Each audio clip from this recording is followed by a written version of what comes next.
Apa yang mendorong Kak Billy nih dari Papua terus pengen kuliah lebih jauh, pengen menggapai pendidikan yang lebih Bapak saya bilang pendidikan itu yang bisa nanti mengubah derajat hidup keluarga kita. Papua? Tergambar ya gimana perjuangan adik-adik kita yang menempuh pendidikan. Tergambar secara menurut saya cukup terenyuh ya bagi saya karena Dari proses itu juga teman-teman kan jatuh bangun ya, Iya. sehingga kan mendapatkan ini juga lah learning lain selain dari teori, juga mendapatkan pelajaran selain dari dosen juga dari luar ya seperti itu kan. semua ilmu tuh pasti akan ada manfaatnya. Betul. Walaupun kita tidak bekerja di bidang itu nanti. Ini ada kesan-pesan yang mau disampaikan ke anak-anak Ya, kira fight dan menangi pertarungan tersebut, dan ketika kemenangan itu sudah ada, ya kemenangan itu bisa kamu dapat pekerjaan impianmu, ya. kamu punya usaha impianmu, gitu.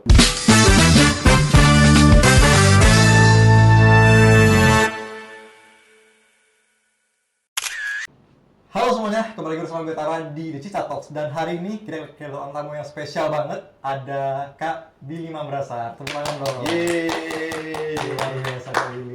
Halo Kak, apa kabar? Halo, apa kabar? Baik. Luar biasa Iya, sekali. luar biasa. Ya, ini kita kesempatan sekali ya bisa kedatangan Kak Billy di studio kita di Batam. Dan Kak Billy, gimana kabarnya, sehat?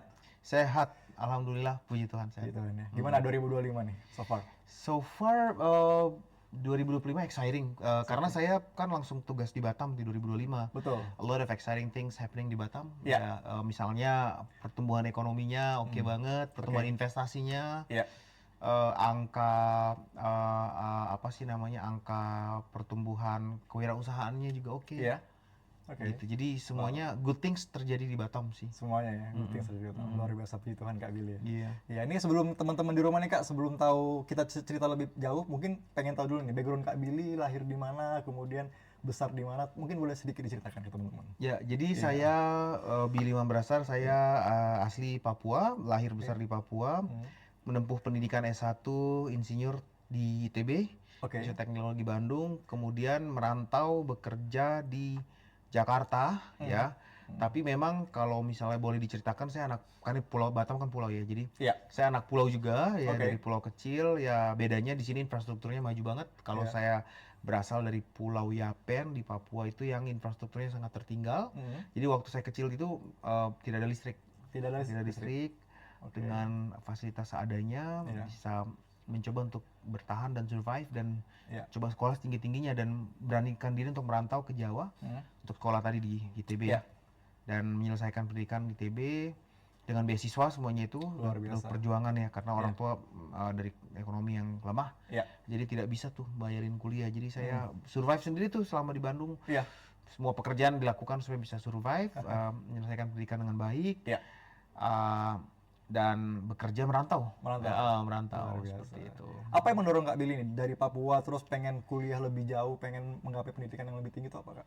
Yang Iya, memotivasi gitu. Kalau saya ada dua tokoh yang ya tentang pendidikan ya, kenapa pendidikan itu very important, sangat penting. Bapak saya bilang pendidikan itu yang bisa nanti mengubah derajat hidup keluarga kita. Jadi kita dari keluarga yang miskin, listrik saja nggak punya, makan kadang-kadang sehari ada, kadang-kadang sehari nggak ada. Orang tua saya cuma guru honor, ibu saya jualan kue di pasar.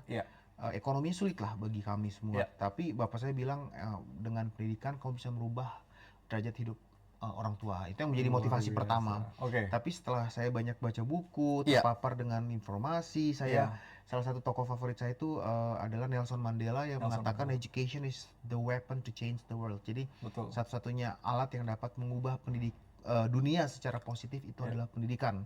Dan juga ada tokoh nasional Ki Hajar Dewantara yang mengatakan pendidikan itu adalah proses yang tiada akhir. Jadi semangat untuk sekolah dan belajar terus. Betul. Jadi tidak ada ini ya Kak ya, tidak ada hambatan ya buat teman-teman. Kita sama-sama di pulau ya, di Batam ataupun di Pulau Yapen itu kita tetap harus bisa ya. Betul, Punya betul. semangat ya untuk Iya, bersama untuk betul. menempuh pendidikannya. Dan kemarin itu saya lagi bikin konten sih, belum saya up, tentang anak-anak di sini di Pulau Kasam yang mereka sekolah, mereka nyebrang. Iya, nyebrang. Oke. Terus pas mereka mau pulang, saya nyapa, dari mana pulang sekolah? Nyebrang pakai getek gitu kan, Iya, betul. gitu kan. Saya bilang ya ampun, ini titik terluar Indonesia versi barat kan, berhadapan langsung dengan Singapura. Saya dari Papua yang berhadapan langsung dengan Papua Nugini sama Australia, ya kan. Tiba-tiba sekarang kerja di Batam yang berhadapan langsung sama Singapura. Gitu. Tergambar ya gimana perjuangan adik-adik kita yang menempuh pendidikan ya. Tergambar secara menurut saya cukup terenyuh ya bagi saya karena rasa-rasanya saya dari Papua yang infrastrukturnya tertinggal. Ya.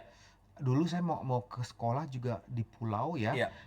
Abang saya itu bahkan di kampung yang dia harus naik getek juga kayak gitu. Oke. Ya, untuk bisa ke SMA-nya. Kalau Iya. saya sudah di darat di pulau Iya. yang jalan kaki tapi tetap 3 kilo jalannya. 3 kilo. Iya, 3 kilo. 3 kilo. Jadi sekarang orang Wow. sok-sokan, ayo nih run Run, kencur, run, 3 kencur, kilo. 3 kilo. Ya elah, saya setiap dulu berangkat ke sekolah 3 kilo jalan 3 kilo kaki kan, ya, nggak ada wow. dramatik apa seperti itu kan. Tapi Iya. tadi saya bilang menyedihkan, cukup terenyuh karena Iya. ternyata di tempat seperti Batam pun Iya. anak-anak pulau masih menyeberang Nyebrang. pakai getek setiap hari untuk ke sekolah. Tapi mereka semangat gitu, pegang sepatunya, Iya. gitu kan, naik spread gitu. Iya, betul. Iya. Jadi apalagi kita yang udah di Batam kotanya gitu ya. Jadi jangan Iya. inilah malas-malesan juga ya di rumah untuk misalnya kita juga harus termotivasi oleh teman-teman kita nih di luar Batam yang mungkin area-area pulau terluar ini yang mungkin mereka juga secara akses, secara mobilisasi ke pulau-pulau dan ke sekolah tuh sangat sulit ya Kak Billy. Betul, itu dari sudut pandang kita sebagai Iya. anak pulau ya tetap bersemangat karena tadi pendidikan yang bisa mengangkat derajat hidup Betul. kita dan mengubah kehidupan keluarga kita at least. Betul, Ya, betul. saya bisa merantau, saya bisa dapat pekerjaan yang Iya. baik, bisa mengangkat orang tua yang tadinya sulit miskin sekarang Iya. bisa happy. Betul. Cuman mungkin catatan buat pemerintah ya, walaupun saya juga di pemerintah, cuman Iya. catatan mungkin titipan buat pemerintah Iya. bahwa daerah-daerah yang berhadapan langsung dengan negara lain Iya. seperti Batam yang berhadapan langsung dengan Singapura Betul. atau Papua tempat saya berasal yang berhadapan langsung dengan Australia dan Papua Nugini, Iya. itu menjadi wajah dari negara ini.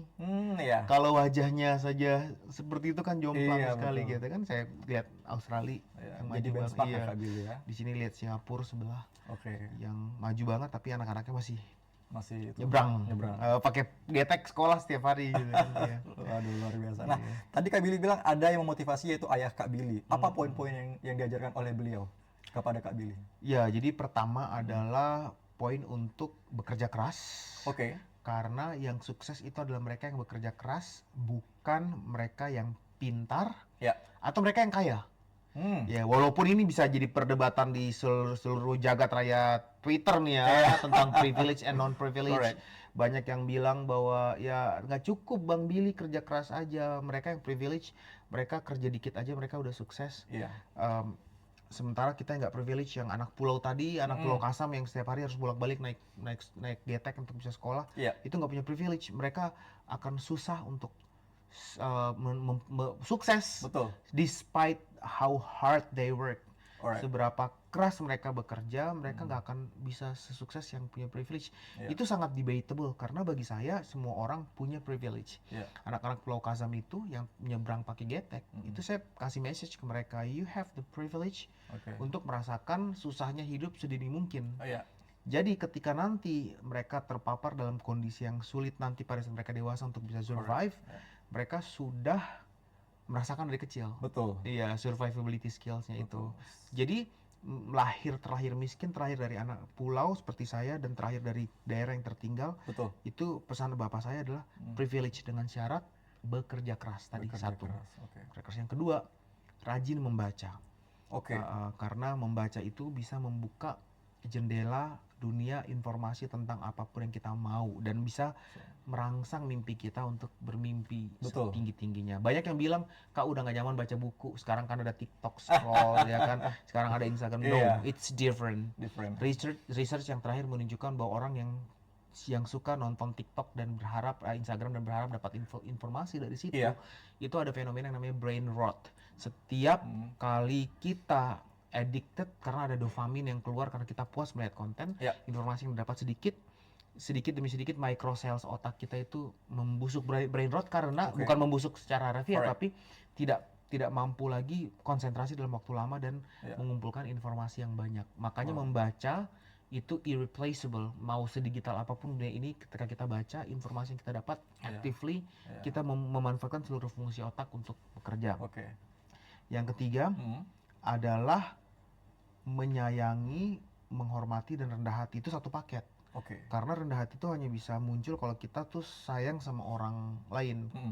Menyayangi itu nggak harus kayak orang yang kita kenal atau orang yang apa ya, kayak pas kita ketemu orang, kita lihat orang susah, rasa kasih, rasa sayang itu akan membuat kita jadi bersyukur dan pengen We have bantu the dan empathy, ya? iya empati gitu. Oke. Building empati itu Oke. membuat kita bisa survive dalam segala kondisi. Dalam segala kondisi. Iya, karena ketika kita bantu orang lain, kita Betul. berempati, orang lain akan juga merasakan aura. Kita tuh punya aura masing-masing. Betul. Kalau emang kita udah bangun dengan aura kesombongan, orang kita nggak akan bisa diterima dalam environment Correct. manapun. Tapi kalau Ya. kita humble dan kita menyayangi orang lain, kita kemana aja melangkah tuh orang akan suka sama kita. Betul. Nah, kita bisa survive di mana aja. Correct. Itu 3 hal sih yang Tiga hal ya.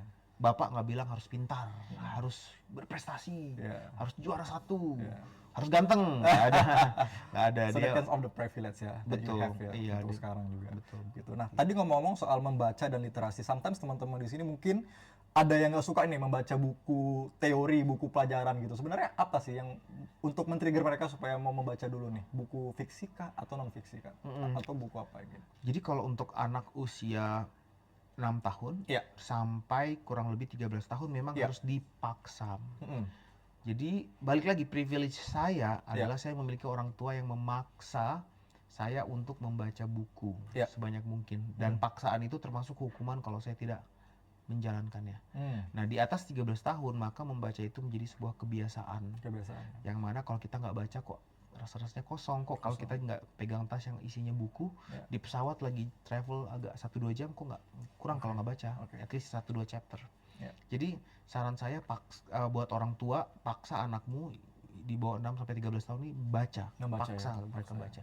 Untuk teman-teman yang remaja yang mungkin nggak punya privilege orang tuanya maksa dia baca dari kecil, Ya. paksa dirimu sekarang. Ya, at least spend setengah jam lah.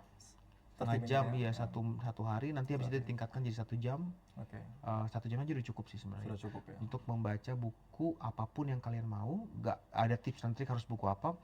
Baca dulu bab 1, bab 2, kalau bosan ganti buku lain. Cari genre yang kamu memang sukain. Alright. Gitu. Dan itulah yang sedang Kak Billy juga perjuangkan buat teman-teman yang di Papua juga ya, untuk mengencourage mereka biar lebih aktif membaca ya, terutama seperti itu ya. Oke. Nah, kemudian dari tadi Papua kemudian melangkah ke ITB. Why ITB? Kenapa Kak Billy pilih ITB sih? Karena tadi saya bilang saya suka sekali membaca. Salah satu buku yang saya baca di perpustakaan SMP adalah tentang kisah Soekarno ya. Soekarno. Perjuangan Soekarno dalam menjadi, ya terlepas dari despite diskusi Iya. si ini presiden yang buruk, presiden yang baik, terus kemudian pahlawan nasional, bukan pahlawan nasional lagi rame. Lagi viral ya. Bagi saya siapapun presiden negara manapun, bukan hanya Indonesia, Iya. dia telah memainkan peran penting untuk mengorkestrasi negara dan punya jasa dan punya andil membangun negara. Namanya manusia, nobody's perfect ya. Yes, correct. Mau bicara dari zaman Soekarno sampai zaman sekarang gitu, ada ada plusnya, ada minusnya. Yeah. Let's focus on the pluses. Correct. Itu yang diajarin orang tua saya. Lihat manusia tuh fokus di positive thinking, fokus di plusnya. Yeah. Jadi saya melihat Soekarno dalam perjuangannya memerdekakan bangsa ini, tapi dia juga kisah pendidikannya itu di sekolah di ITB sebagai teknik sipil, civil engineer. Itu yang menjadi inspirasi pertama saya kenapa saya harus kuliah di ITB. Selain kisah-kisah lain seperti B.J. Habibie dan yang lain-lain yang ya yang membawa saya ke Batam juga kan. Ada kisah dari ya, B.J. Habibie. Ya. Jurusan apa Kak di ITB dulu? Kalau saya dulu teknik pertambangan, mining engineering. Ya. Oh. Pernah merasa nggak salah jurusan nih kira-kira?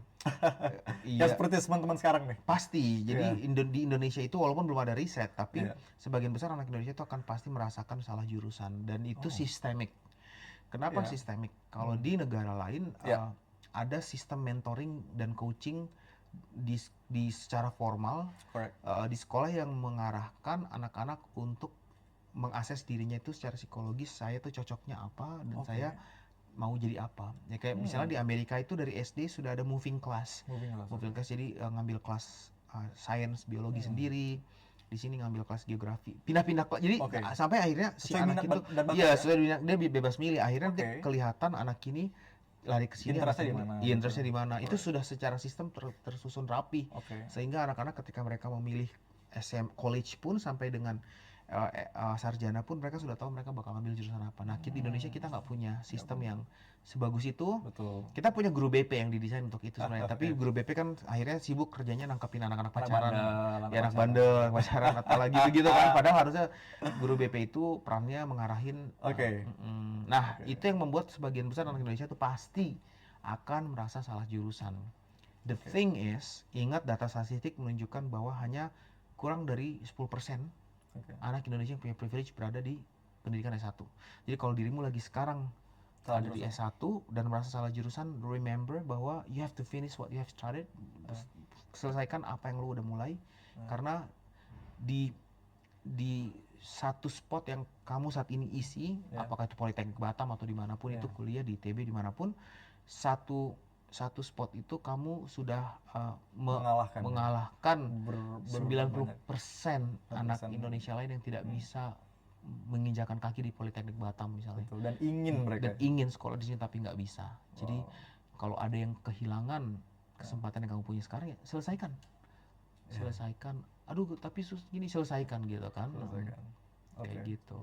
Dan pastinya apa namanya, dari proses itu juga teman-teman kan jatuh bangun ya. Sehingga kan mendapatkan ini juga lah learning lain selain dari teori, juga mendapatkan pelajaran selain dari dosen juga dari luar ya, seperti itu kan. Karena perkuliahan ini membuka wawasan ya. Iya. Bang Billy ya. Nah, dipikirnya ya tapi kan saya kan belajar hal yang saya tidak suka gitu kan ya. Semua ilmu tuh pasti akan ada manfaatnya. Betul. Walaupun kita tidak bekerja di bidang itu nantinya ya. Jadi saya teknik pertambangan tapi saya nggak pernah bekerja di mining, sektor mining. Saya masuk ke oil and gas. Oke. Dunia migas itu ilmunya beda. Sangat berbeda. Kalau di mining kan drilling, segala macam geologi. Di oil and gas itu lebih termodinamika, lebih kepada mekanika fluida. Ini anak-anak teknik yang dengar pasti tahu mata kuliah ini. Jadi beda ilmu. Saya belajar lagi dari nol. Oke. Tapi apakah ilmu miningnya nggak terpakai? Enggak juga. Ketika saya S2 di luar negeri dengan beasiswa, saya ngambil master MBA. Salah satu mata kuliahnya yaitu marketing. Ya, marketing itu kita bikin modeling bagaimana meningkatkan customer acquisition dengan cara memprediksi customer preference. Jadi manusia yang banyak ini sukanya apa nih? Ya kan, kita pakai modeling. Saya pakai modeling Monte Carlo simulation yang dulu saya pelajari waktu saya ngambil kuliah teknik pertambangan waktu drilling. Tapi saya pakai frameworknya untuk memprediksi probability dari customer acquisition. Jadi nggak ada ilmu yang nggak bermanfaat. Iya kak, sekarang saya di teknik mesin Politeknik Batam atau di mana. Tapi saya pengennya ke dunia advertisement, gitu kan. Nggak nyambung ilmu ini, nggak ada gunanya. Enggak. Percayalah apa yang nanti kamu pelajari di teknik mesin, apapun mata kuliahnya, kalau kamu memang kreatif dan cerdas, akan kepake frameworknya di profesi kamu apa aja. Dan ini juga menjadi catatan ya kak. Kira-kira kan sekarang untuk pekerjaan nih, mungkin teman-teman juga agak sedikit minder dengan jurusan dia, sehingga dia akan kesulitan. Dia sudah overthinking duluan nih, pekerjaan apa sih yang mau menerima saya, misalnya dia jurusan yang mungkin tidak terlalu banyak minatnya dan pasar pekerjaan itu gimana menurut kak? Itu relevan kegelisahan tersebut karena itu menjadi kritik pertama saya ketika saya sampai di Kota Batam adalah despite the economic growth yang tinggi, investment yang di-celebrate begitu tinggi, penganggurannya itu hampir 3% di atas angka nasional. Sesat linear. Iya, jadi kegelisahan itu relevan dan kegelisahan untuk saya nggak dapat pekerjaan itu relevan karena angka pengangguran tinggi seperti itu ya. Terlepas dari ini PR pemerintah yang harus diselesaikan dan sebagai bagian dari pemerintah saya selalu memberikan self kritik tentang solusi yang harus dilakukan terhadap ini. Kita sebagai talenta, sebagai SDM yang akan lulus dan akan mencari pekerjaan. Ingat, kita harus mengupgrade diri kita selama kita kuliah. Karena skill yang dibutuhkan di sektor kerja itu bukan ijazah. Ijazah itu hanya recognition that you've acquired certain knowledge. Doesn't mean that you have skills to do the job. Ya, nggak berarti lo punya skill untuk bekerja. Dan skill ini bukan technical skill yang paling utama. Ya kan, menurut World Economic Forum itu dari 10 skill yang paling utama itu semuanya itu interpersonal skill. Bukan technical skill. Kemampuan berkomunikasi, kemampuan presentasi, kemampuan bikin bahan, kemampuan dealing dengan orang, kemampuan negosiasi, entrepreneurship. Itu semua skill yang kamu hanya bisa dapatkan kalau selama kamu kuliah, itu kamu aktif di luar kelas, ruang kelas, dan meng-acquire skills tersebut gitu. Nah, selain itu baru saya bicara skill. Belum karena dirimu aktif ikut ini itu, ketemu banyak orang, dapat jejaring sendiri. Gitu. Correct. And how's to increase tadi soft skill dan interpersonal skill itu kan? Kita harus berani untuk invest waktu kita untuk melakukan beyond classrooms. Bukan hanya tentang kupu-kupu malam, pulang kuliah malam, sampai di rumah udah malam. Udah malam, betul. Tetapi pulang kelas, misalnya kalau ini kan kebetulan di Politeknik Batam, keluar kelas dari Politeknik Batam, ikutlah aktivitas yang ada di sekitar kampus, atau beranikan diri keluar dari kampus. Dari kampus ya, betul. Ikut aktivitas yang di kota Batam ini. Betul. Berjejaring, kenalan dengan Kenalan dengan orang. Itu investment untuk bisa dapat, guarantee untuk kita bisa dapat pekerjaan gitu. Alright. Dan Kak Billy juga sudah merasakan itu ya sekarang. Itu yang saya lakukan ketika saya dapat pekerjaan pertama saya, itu ordal. Orang dalam, ya kan? Dan ordalnya saya ini bukan ordal karena saya bayar suap, enggak.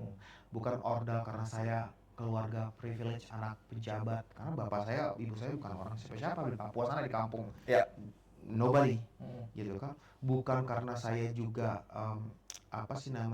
anak politisi, atau keluarga, nggak ada. Ordal itu saya ceritakan, dia menjadi ordal saya karena saya membina persahabatan dengan dia. Dia orang penting, bos dari sebuah perusahaan. Saya waktu itu aktif di mahasiswa sebagai kayak macam BEM ya. BEM ada program yang kita harus cari dana. Saya nggak ada yang mau ngambil seksi dana usaha. Jadi seksi yang paling ditakutin biasa nih, danus nyari duit nih males gitu kan. Saya ngambil tuh seksi danus.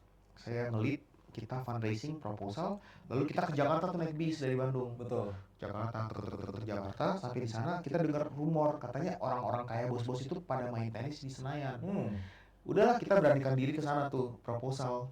Lagi main kayak kalau zaman dulu, zaman sekarang pedal kali ya, pedal apalah itulah pedal. Kalau zaman dulu tuh orang-orang kaya pada main tenis tuh. Terus kita kesana aja yuk. Beranikan diri tuh, saya ngasih proposal randomly. Tapi kayak dihina-hina sama bos itu, kayak apa sih ya, kayak anak random gitu kan, lagi ngapain gitu kan di sini, mana saya tuh kan ya belum perawatan. Ya hitam keriting berminyak, mukanya kurus pula. Ciri khas ya. Iya, ciri khas. Terus dia kayak ngapain gitu kan, randomly datang. Tapi saya tetap dihina, saya nggak baper. Saya gini, ya Pak, bantu dong Pak, kita nyari dana gini.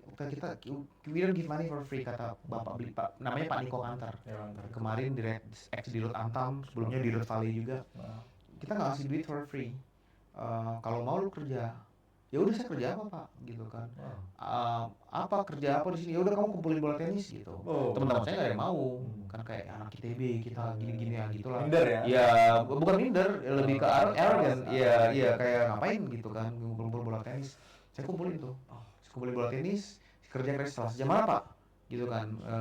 Duitnya tadi kan. Nah dia jadi semangat dan positif karena dia ngeliat saya punya personality yang menarik gitu kan, kayak anak ini fun, humoris, kerja keras, semangat, ya kan. Jadi dia bilang, sini nomor, tukar nomor. Terus kamu mau bikin apa sih? Saya jelaskan gini, ini proposal segala macam. Not only perusahaan dia memberikan sponsor ke program tersebut, dia menjadi my friends since then. Dia menjadi ordal saya. Ya kan? Ordal pertama iya. Adlaket ya? Iya, since then gitu kan. Dan saya selalu doing something yang dia nggak minta. Saya bilang, Pak, ada info tentang ini. Pak, boleh nggak saya gini-gini? Nggak dibalas, kan namanya bos. Betul. Nggak dibalas, saya tetap aja terus banjirin dengan pesan gitu kan. Sampai ini kan, ya udah sinilah gitu kan bilangnya. Saya kesana gede-gede gitu kan. Jadi anak buahnya dia, jadi asisten dia tanpa dibayar. Akhirnya dia menjadi ordal. Dia telepon saya, ini ada lowongan tempat saya. Masuk. Tapi IP saya kurang Pak, IP saya kurang loh. Iya, IP saya kurang. IP saya kurang Pak. Ya udah gini, administrasi bisa di-bypass karena namanya juga ada anak pintar yang mungkin karena banyak faktor nilainya nggak nyampe. Tapi selain administrasi saya nggak bisa bypass. Mau psikotes, mau tes grup, mau ini ikutin. Saya akan lobby agar saya bilang anak ini punya prestasi, sehingga kamu nggak IP-nya nggak apa-apa. Akhirnya tuh IP saya di bypass, saya ikut seleksi, tapi karena saya sudah aktif berorganisasi, sering mimpin rapat, sering berdebat, sering presentasi, jadi pada saat tes yang lain semua nilai saya paling tinggi. Puji Tuhan, saya dapat pekerjaan dengan IP yang di bawah rata-rata, bisa dan dengan ordal. Betul. Wah, luar biasa. Jadi kalau in summary, jangan alergi dengan kata ordal. create your own ordal. Iya, Caranya gaul, supel, dan keluar dari zona nyaman untuk bina jejaring. betul. Nah, tadi dari cerita Kak Billy menarik adalah yang bisa saya tarik adalah Kak Billy ini berani taking risk ya, mengambil resiko gitu. Kan anak-anak sekarang mungkin ketika dia mau ambil resiko sangat khawatir juga ke depan ini saya seperti apa gitu. Nah, Kak Billy even hanya sekedar disuruh ngambil bola tenis dan mau gitu kan mengambil resiko juga kan seperti itu. Sebenarnya mau kalau- mencoba ya. Iya, sebenarnya kalau di situ nggak ada resiko sih. There's no risk karena kalau saya nggak ngambil bola tenis juga kan ya nggak apa-apa. Kalau saya ngambil bola tenis juga, iya. Lebih kepada mungkin bukan resiko di situ, tapi lebih kepada percaya diri. confidence sama nekat yang terukur. Betul. Kalau dia suruh lompat jurang nggak mau dong gue. Iya. Maksudnya ini kayak kamu lompat jurang saya kasih pro, enggak, itu nggak terukur Betul. resikonya kan. Tapi kalau saya lebih kepada nekat untuk ya udah nggak malu dan nggak minder gitu. Dan choose tadi divisi yang orang tuh jarang milih ya. Iya, Bagus tadi ya. iya. Mungkin Karena orang menghindari, ego tuh kayak masa sih anak ITB kita kan ya ceritanya katanya ini kan pintar-pintar, masa ngumpul bola tenis kan ada orang yang sombong. Itu yang tadi kembali bahwa saya pesan untuk humble gitu kan. Betul. Ya bro suruh saya datang ke podcast ini saya datang ya. Saya respons langsung. Luar biasa. Boleh iya kan. Betul. Jadi selalu despite kita lagi dikasih Tuhan amanah apapun dan posisi apapun kita harus selalu humble. Itu kan saya anak ITB disuruh kumpul bola tenis. Kenapa kalau saya ngumpulin bola tenis ya? Betul. Emang nanti harga diri saya rontok nggak kan? Dan dari situlah mendapat itu ya tadi ordal-ordal yang Kak Billy bilang. Iya. Gitu. Dan meningkatkan confidence ya. Betul. Seperti itu, luar biasa. Nah, kemudian dari ITB, ini perjalanannya panjang sampai tadi ke Harvard. Mungkin simple question lah dari saya. Gimana sih untuk mencapai ke sana gitu? Kadang teman-teman juga dengan Amerika udahlah kayak kita nggak bisa juga kok kuliah tinggi-tinggi gitu. Udahlah nggak usah mimpi gitu. Kenapa Kak Billy berani untuk bermimpi sejauh itu gitu untuk mau ke Harvard dan kampus-kampus di luar negeri? Iya, kayak waktu saya pertama mau nge-apply ke ITB aja itu keluarga sendiri itu bilang bapak kamu tuh kan orang mampu. Iya. ITB itu susah dimasukin gitu Iya. kan. Dari situ saya pelajarin bahwa only you and your parents yang akan believe in your dream, yang akan percaya pada mimpi-mimpimu. Oke. Di luar dari situ kadang-kadang orang akan underestimate, kadang-kadang orang juga nggak suka. Nah sehingga menurut saya azas pembuktian itu menjadi bahan bakar saya untuk selalu bersemangat untuk mencapai sesuatu. Dan pembuktian ini bukan tentang pembuktian diri sendiri, bukan. I fight for the people behind me, and by the people I mean orang-orang Papua yang dianggap bodoh, yang dianggap tertinggal, yang dianggap terbelakang, yang dianggap nggak bisa masuk ITB. Betul. Apalagi dari kampung saya nggak ada, ya rumah saya nggak ada listrik. Asas pembuktian bahwa bukan saya tapi kami bisa.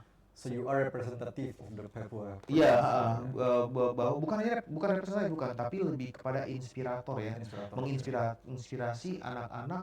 Karena kalau representatif nanti saya doang. Betul. Maunya saya adalah habis saya banyak anak-anak Papua ITB, Ada yang di masuk ITB, ITB, gitu iya. ya. Dan terjadi banyak setelah saya tuh di angkatan di bawah itu mulai banyak anak Papua yang apply ke ITB. Jadi lebih pada asas pembuktian bahwa saya bisa, kami bisa.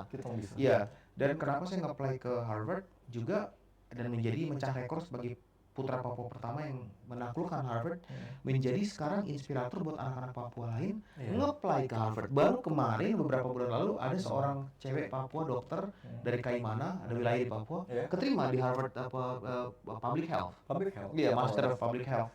Jadi berarti bukan tentang representatif tentang pembuktian saya, tapi pembuktian bahwa ternyata orang Papua ini sama setara sejajar dengan anak-anak Indonesia lainnya. Kita bisa bersaing ya. Kita bisa bersaing, dan bukan hanya tentang Papua, ini bukan tentang kesukuan. Betul. Tapi ketika saya menatap anak-anak Pulau Kasam yang naik perahu kemarin, videonya nanti minta video. Oh boleh, kita minta video.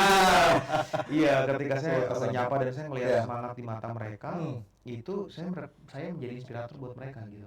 If I have time I will go back, and saya bilang bahwa walaupun kalian dari pulau sini yang sekolah aja harus nyebrang, kalian bisa loh naklukin NUS at least.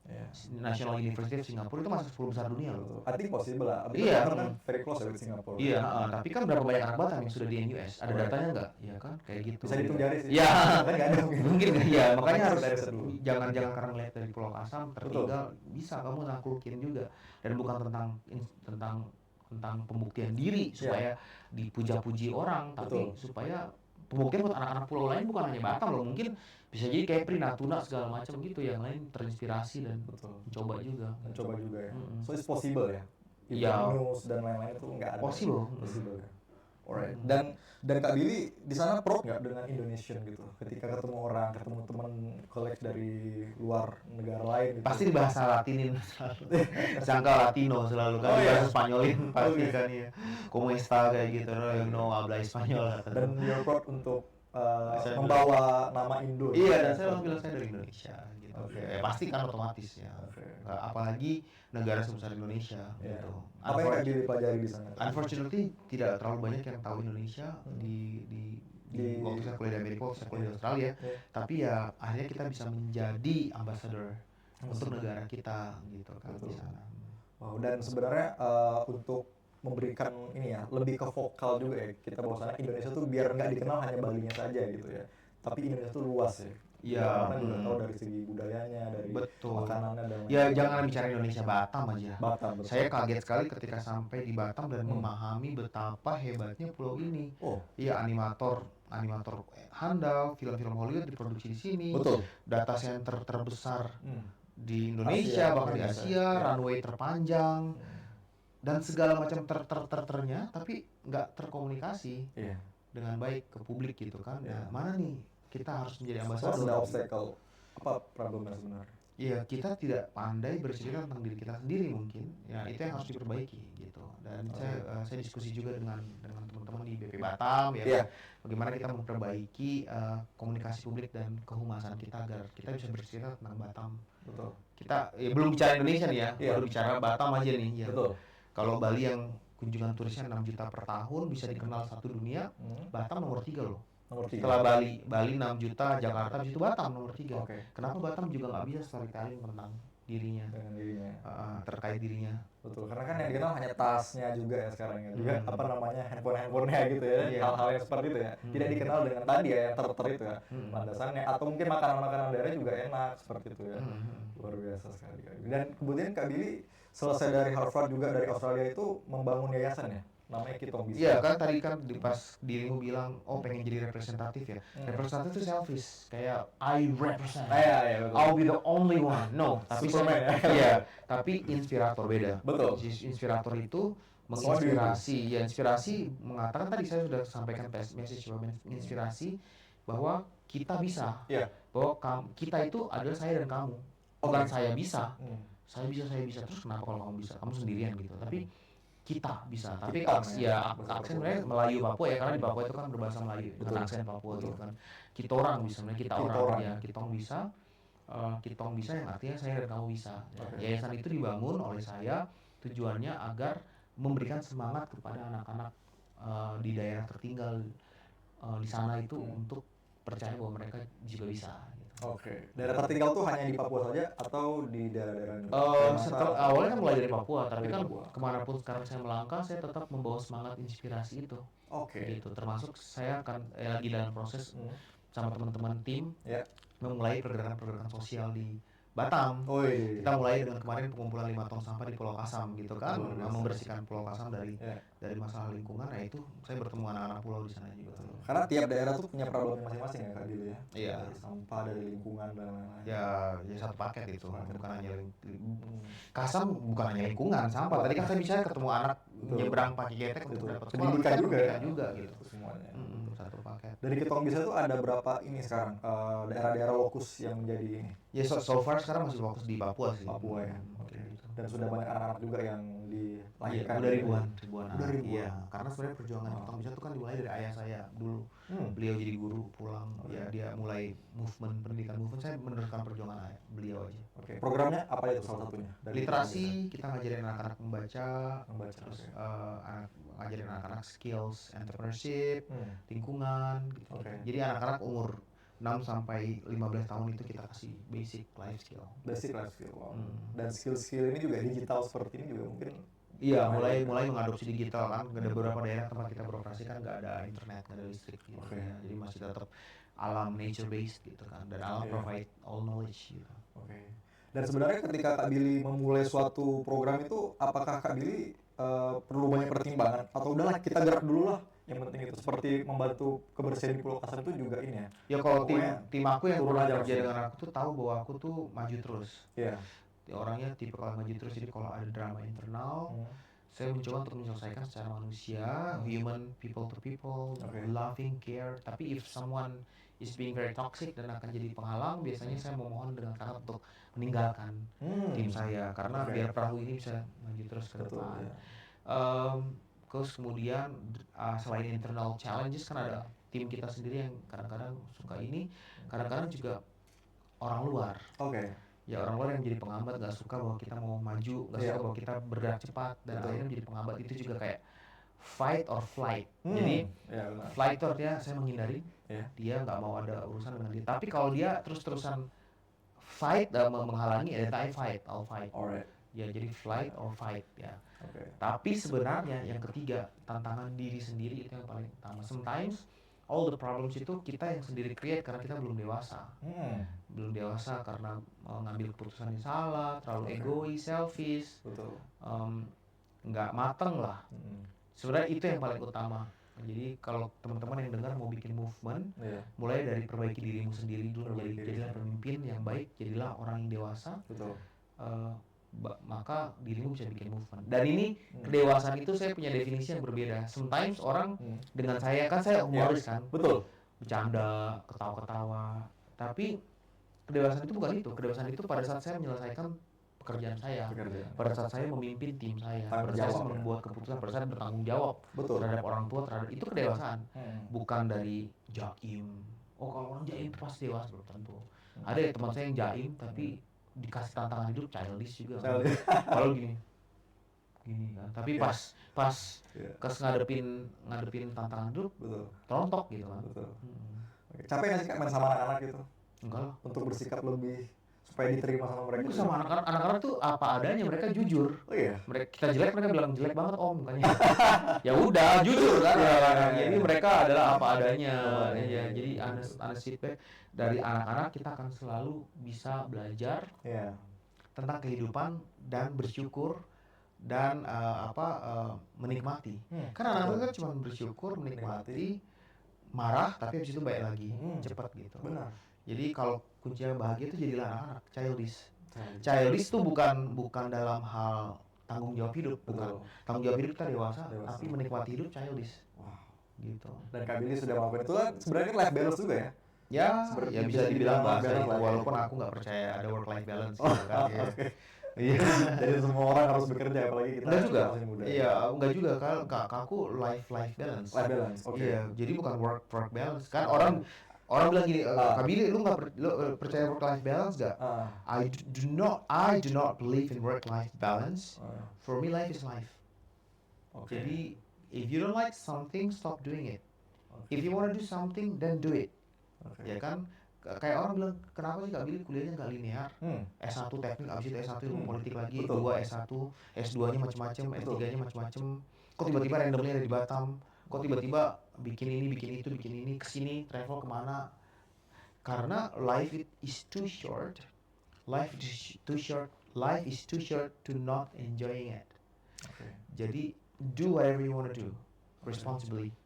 Kalau saya pengen lagi kuliah S2 bisnis, saya kuliah. Why not ya? Iya, saya pengen ambil lagi S1 ilmu politik, saya kuliah lagi. Iya. Emang kenapa harus diukur-ukur? Kalau S1 ini berarti S2, ini berarti S3, ini berarti harus kerja di sini, berarti harus begini. Ngapain? Enjoy. Enjoy. menjalankan apa yang kita sukai ya. Betul, dapat offer untuk ke Batam lah saya, dan saya enjoy hidup di Batam sejauh ini Wow. 9 tahun. Jadi I do not believe in work life balance. For me, Oke. life balance. Iya, Iya. gitu. Oke. Dan sekarang Kak Billy di Batam nih ngapain Kak? Mungkin teman-teman ada yang nggak tahu. Iya, saya di sini sebagai tenaga ahli deputi investasi dan pengusahaan di BB Batam. Iya. Tugas dan tanggung jawabnya membantu deputi investasi untuk meningkatkan investasi untuk Kota Batam. Oke. Tapi I do beyond my responsibility. Hmm. Saya juga bergabung di Pusat Kajian Daya Saing ASEAN Politeknik Batam dan Oke. membantu Pak Direktur sama Ibu Iya. Dwi untuk Bu Dwi, melakukan Pak Maman dan riset-riset. Bu Dwi. Iya, Pak Maman dan Bu Dwi untuk melakukan riset-riset pengembangan Kota Batam. Oke. Lalu saya juga collab sama teman-teman komunitas muda untuk apa? Untuk bikin social movement untuk mengubah Kota Batam. Tadi pagi saya sarapan bareng pelaku UMKM. Saya pengen bikin postingannya segera di mana saya memotivasi mereka untuk mereka bisa semangat. Mereka yang reach out saya duluan kayak Bang mau motivasin kami dong gitu kan. Ketemulah kita sarapan bareng, ngobrol. Jadi kemanapun saya pergi, saya selalu menikmati dan mencoba untuk membuat dampak di situ. Gitu. Berdampak dulu ya. Iya. Untuk daerah. Walaupun sekecil itu apapun Iya. itu tetap kita Betul berdampak karena kita ini bekerja untuk orang lain, hidup untuk berdampak buat orang lain.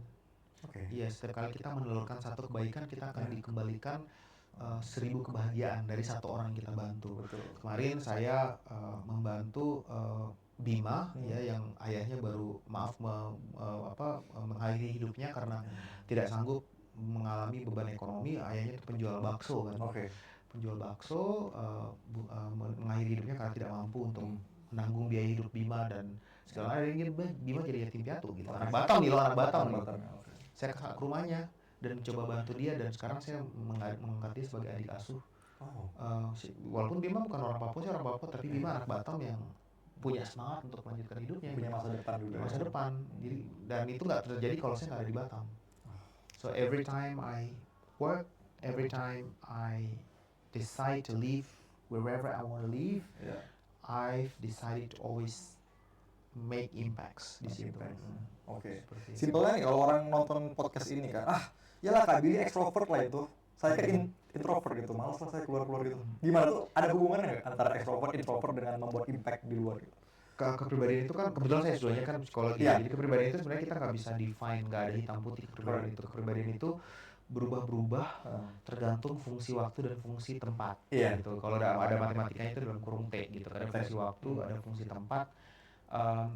Kita bisa berubah-berubah kepribadiannya tergantung tekanan hidup atau tergantung kondisi. Saya adalah anak yang introvert, bisa ditanya kepada ibu saya karena dari kecil saya nggak mau keluar rumah. Saya pulang sekolah di dalam kamar. Tapi kenapa saya berubah menjadi extrovert? Karena saya harus jualan kue. Karena untuk make money. Karena orang tua saya nggak punya penghasilan yang cukup, anak-anaknya semua disuruh sambil jualan kue untuk punya uang makan hari itu.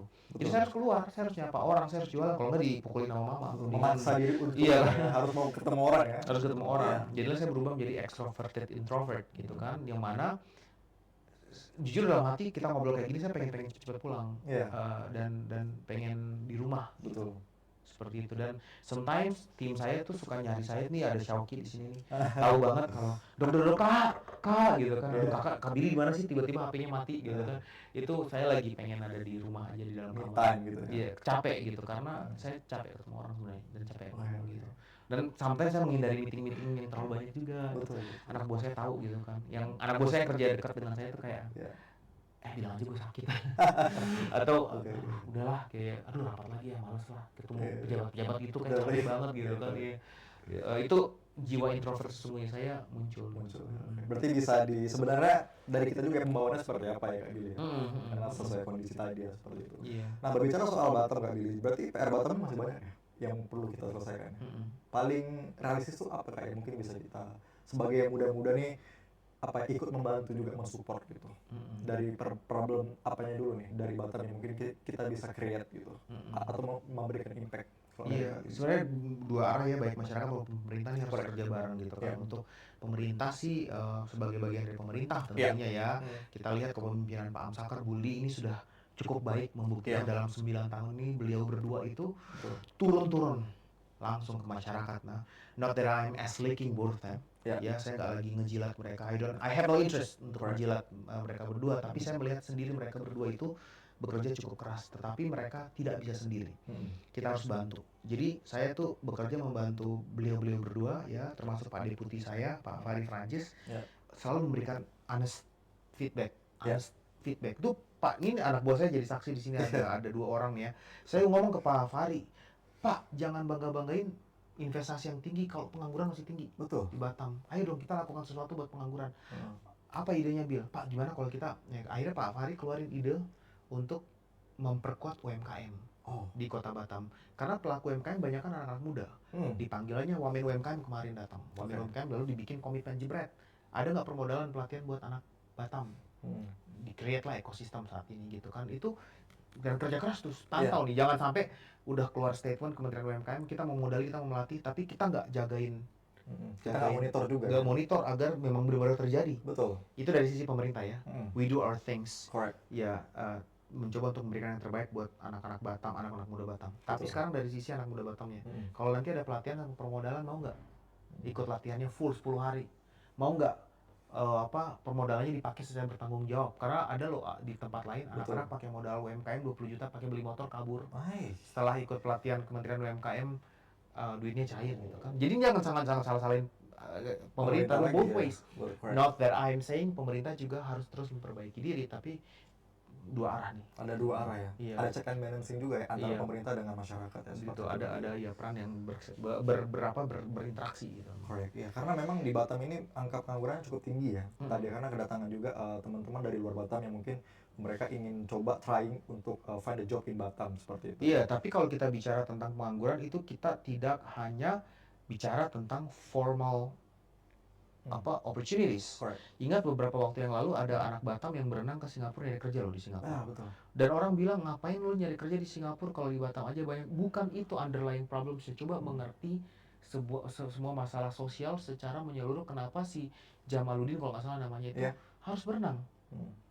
Kita harus selalu memahami manusia itu kenapa tertekan dan akhirnya trigger dia buat kesana. Iya, membuat kesana gitu kan. Kita mungkin bicara bahwa mungkin bisa jadi kawasan industri yang ada di Batam setiap kali invest dan mau bikin proyek udah bawa pekerja dari luar. Betul.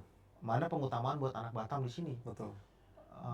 Lalu nanti bilangnya kan Batam nggak punya talenta. Belum tentu yang kita butuhkan welder, scaffolder tuh ada. Emang kalian sudah tanya Batam punya talenta apa enggak? Betul. Kalau Politeknik Batam aja bisa ngeluarin teknik-teknik mesin yang tinggal dikasih sertifikasi. Lulusannya ribuan kan? Ribuan. Yang mana masalahnya tuh bukan lulusan teknik mesin yang nggak ada, tapi anak-anak teknik mesin yang kuliah di Politeknik Batam setelah lulus butuh sertifikasi scaffolder, welder, yang puluhan juta biayanya. Iya. Itulah peran pemerintah. Betul. Peran pemerintah adalah memfasilitasi pelatihan, memberikan sertifikasi yang dibantu anak-anak ini. Nah, kalau nggak dibantu, dia nggak punya sertifikasi, dia akan menganggur dengan gelar teknik mesin. Itu kita bicara dari sektor pendidikan formal, mereka yang punya pendidikan tinggi. Ingat 90% nggak punya pendidikan S1 ya. Iya. Walaupun angka IPM Batam ini cukup tinggi, tapi IPM tinggi ini karena migrants. Sekarang kita bicara ke non formal. Correct. Jadilah pelaku UMKM gitu kan. Tapi Kak susah sekali gitu kan. Karena bingung mau bikin apa nih? bikin apa, tapi juga banyak perusahaan pemain besar. Iya. Mie trut gitu kan. Mie itu yang dia banting harga jebret, akhirnya penjual-penjual bakso yang ini mau bersaing harga juga susah gitu kan. Betul. Balik-balik lagi peran pemerintah di situ. Create ekosistem. Ekosistemnya apa? Ekosistem pelatihan, permodalan. Kasih tempatnya BP Batam itu kan banyak tuh space-space. Iya. Ya, atau kita lihat kan banyak bangunan-bangunan yang terbengkalai itu. Bisa nggak itu di kita fungsikan ya. Fungsikan, jadikan space buat anak-anak. Jangan nyewa-nyewa tempat buat barbershop aja, nyewa mahal banget. Kasihan gitu kan, dia dapat berapa, keluarnya berapa. Betul. Ya kan, itu kedua. Ya kan, per Agustus 2025 itu tingkat pengangguran terbuka di Batam itu mencapai 6,66%, hampir 7%. Sementara di Indonesia itu cuma rata-rata 4,85%. 4,85%, oke. Indonesia 4%, Batam hampir 7%. Wow, tinggi kan? banget ya. Tinggi nih. Jadi ini sektor non formal itu yang bisa menyelamatkan gap tadi ya. Gap tadi. Tapi kalau kita lihat angka pertumbuhan ekonomi tahun lalu, ya Batam dengan Indonesia. Batam aja itu cukup tinggi angka pertumbuhan ekonomi. Tapi tinggi karena investasi yang tinggi, investasi asing masuk. Tinggi, dalam negeri juga udah mulai tinggi. Betul. Tapi angka consumption rendah. Artinya sebenarnya uang investasi yang berputar itu nggak dikonsum. Penyerapannya juga perlu di ini ya. Iya, nggak dikonsum, orang belanjanya tempat lain. Dapat gaji. Ya berarti membuktikan teori benar dong pekerja yang dari luar yang datang. nyari kerja, dia proyeknya selesai 9 bulan, dia ngangkut duitnya, ngangkut gajinya keluar. keluar. Jadi daya belinya juga turun ya. Nggak ada, rendah. Ya, rendah ya. Nah, bagaimana UMKM mau hidup? Betul. Bagaimana ekonomi berputar? Betul. Bagaimana sektor non formal bisa menyerap tenaga kerja yang banyak kalau di situnya lemah. Betul. Nah, thanks God, thankfully kita kasih masukan, kita diskusi, Pak Amsakar, Buli Terbuka ya untuk terbuka. Pak, mereka bikin inovasi, Pak Deputi Pak Farid Francis juga mengeluarkan inovasi langsung untuk melakukan strengthening UMKM. Iya. Nah, memperkuat ekonomi kelas menengah ini agar kalau kuat maka mereka kan nyerap tenaga kerja banyak. Betul. Jadi tukang ketik, barista. Itu nyerap tenaga kerja loh. Betul. Dan inilah salah satunya juga sektor-sektor informal nih, anak-anak Batam cukup kreatif loh sebenarnya. Mereka punya benchmark sendiri ya buat misalnya barista tadi dan lain-lain, dan juga banyak yang pernah sekolah untuk seperti koki dan lain-lain. Nah, ini mungkin juga jadi perhatian pemerintah ya buat bisa merangkul mereka juga, memberikan ekosistem tadi Creative Hub itu. Iya, sebenarnya aku nggak mau speak of something, but BP Batam is coming up with inovasi yang namanya manajemen talenta Batam gitu. Itu akan segera keluar untuk melakukan. Dan teman-teman bisa ikutin itu. Ya, itu nanti mungkin kalau udah waktunya nanti akan dikeluarkan oleh coming soon ya. Coming soon ya. Manajemen talenta Batam dan Batam Creative Hub itu untuk melatih sektor formal maupun non formal gitu. Wow, luar biasa nih. Jadi ditunggu aja ya teman-teman ya gitu ya. Dan sekarang Kak Billy fokus untuk UMKM juga dan sektor pendidikan tadi. Iya, semoga waktu aku nggak tahu nih ditaruh di Batam berapa lama ya. Iya, gitu kan. mudah-mudahan. As much as I love Bengkong dan tempat pinggir lautnya itu as much as I love Nagoya dan Siap try Gonggong. udah dong, of course gitu kan. Sebagai anak laut ya makan, tapi walaupun sebenarnya agak-agak kurang nyambung rasanya sejujurnya. Saya baru makan satu kayak tapi ikannya the best. Ikan Batam gitu kan, sebagai anak pulau juga gitu. Tapi saya nggak tahu berapa lama saya akan di Batam, tapi iya selama saya di Batam saya akan mencoba untuk bekerja keras. Betul. Saya tuh sering lihat Instagram story-nya Pak Irfan Syakir, mungkin kalau ada lihat ya. Dan Pak Leslie juga sering tuh. Ya itu manajemen talenta Batam tadi tuh di bawah Pak Irfan Syakir. Beliau kan di WA, jadi saya sering nongkrong sama Kak Billy kan, ya udahlah. Iya. Nah, jadi Pak Irfan Syakir itu ya di bawah beliau manajemen talenta Batam tadi. Talenta Batam. Wow, luar biasa. Atau nanti kita undang lah Pak Irfan ke sini ya. Undang dong ya. Siapa Irfan? Pak Irfan mana nih? Ya, itu dia luar biasa. Ini Kak Billy, terakhir kita udah di penghujung podcast hari ini. Mungkin Kak Billy ada nggak kesan-pesan yang mau disampaikan ke anak-anak Batam? Kira-kira gimana supaya mereka bersemangat, terutama dari segi pendidikan dan meraih pendidikan yang lebih tinggi lagi, berkarir juga dan lain-lain. Dan mungkin Batam ini kadang mereka juga bingung ya, kebanyakan teman-teman ini ngapain aku di Batam, bingung mau ngapain gitu. Sedangkan Kak Billy tadi cerita akan ada banyak rencana-rencana yang akan dibuat gitu buat pengembangan talenta muda ya. Dan cuman teman-teman, kalau yang teman-teman saya sendiri nih merasa bahwasannya saya habis lulus dari sekolah dari Jawa, saya kuliah aja lah sekolah lagi di Jakarta atau kerja di Jakarta gitu, tidak balik ke Batam seperti itu. Nah tuh gimana mungkin Kak Billy bisa ada yang advice nggak buat teman-teman gitu? No place like home, place like home. Jadi saya baru tinggal berapa bulan di Batam juga udah jatuh cinta sama pulau ini kan, dengan segala macam keunikan, semua yang dia tawarkan, semua yang dimiliki gitu sebagai anak Papua gitu kan. Jadi if anyone, apalagi anak Batam sendiri mengatakan bahwa nggak enak tinggal di Batam, banyak banget ya mungkin for reasons bingung mau ngapain katanya, bingung mau ngapain. Nanti ini PR buat pemerintah juga untuk bikin kota ini menjadi livable place untuk buat anak-anak kota Batam ini bisa tinggal gitu kan. But apart from that, ketika kalau teman-teman nonton film Moana, one of the quote is we're island people are the most powerful people in the world because we can conquer the ocean. Our ancestors conquer the ocean to live and survive in the islands. Jadi maksudnya gini, ini bahasa Indonesianya tuh orang-orang paling tangguh di muka bumi ini adalah orang-orang kepulauan, orang-orang pulau. Karena kalau dulu angin, hujan, tofan, badai, dan ombak saja mereka bisa taklukkan untuk bisa membuat pulau menjadi tempat yang layak untuk tinggal.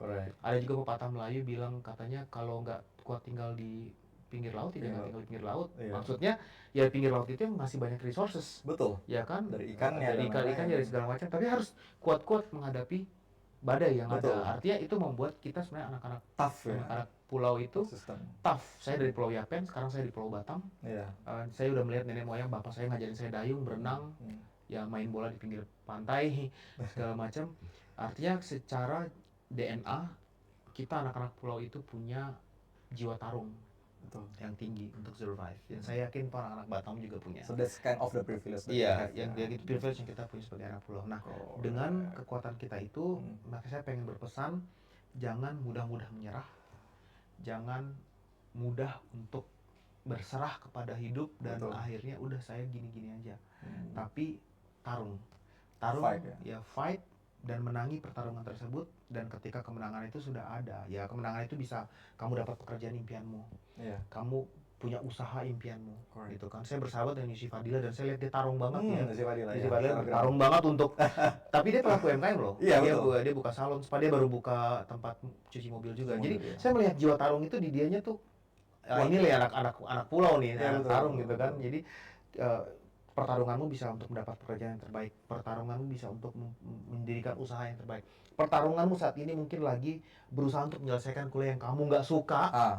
Pertarunganmu adalah menyelesaikan kuliah kamu suka tapi orang tua nggak ngirimin duit, kamu harus nyari duit sendiri. Pertarunganmu bisa jadi adalah bahwa kamu sedang deal dengan toxic environment that you have to survive, tapi lu nggak punya pilihan lain untuk keluar dari environment itu. Oke. Apapun perjuanganmu, anak pulau itu harusnya jadi pemenang selalu. Karena DNA-nya adalah kalau nggak menang ditelan samudra. Iya kan? Betul. Iya, dulu. Jadi Kalau nggak menang dalam sama. gitu. Luar biasa Kak Billy, terima kasih udah hadir di Cita Talk Podcast dan semoga apa yang Kak Billy sampaikan juga menjadi inilah apa namanya bahan masukan buat kita juga teman-teman di Batam dan selalu bersemangat ya Kak Billy ya buat meraih cita-cita dan Iya, pendidikan. terima kasih di studio ada 1.000 orang ya. Iya, ada orang. Kalau begitu saya Tara dan Kak Billy Billy, Imam Dasar. kita sampai jumpa, kita tutup, bye. Bye. Oke.